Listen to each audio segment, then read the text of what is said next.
Maaga kaming lumabas ni Sab. Pasukan na kasi nila sa Monday kaya kailangan bumili ng mga kailangan ni Sab sa school. Magko-commute lang pala kami ni Sab kasi hindi pa dumating yung Ferrari namin. Saan ka di? Hindi pa kami nakakarating ng town, gutom na daw tong kasama ko. Kaya naman pagbaba namin ng jeep, naghanap agad kami ng mga kakainan. Sakto naman may nakita kami nagbibenta ng chicken fillet. Basta manok talaga tong anak ko, walang hihindihan. Kaya pagkabot ng chicken fillet, pinapak agad ng anak ko. Gutom yan, saan ka di? Pagkatapos nga niyang kumain, sumakay ulit kami ng tricycle papunta sa aming destination. After 100 years, nakarating kami sa pupuntahan namin sa sobrang traffic.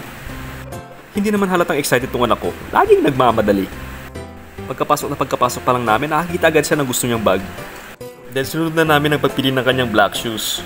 At ang gusto daw niyang black shoes, yung boots. Ano yan anak, magmo-model ka sa school? Saan ka di?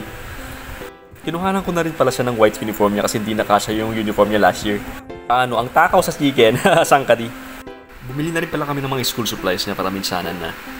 Pinagpili ko na rin pala ng headband at mga ponytails niya para hindi magmukhang Son Goku sa school. Saan ka di?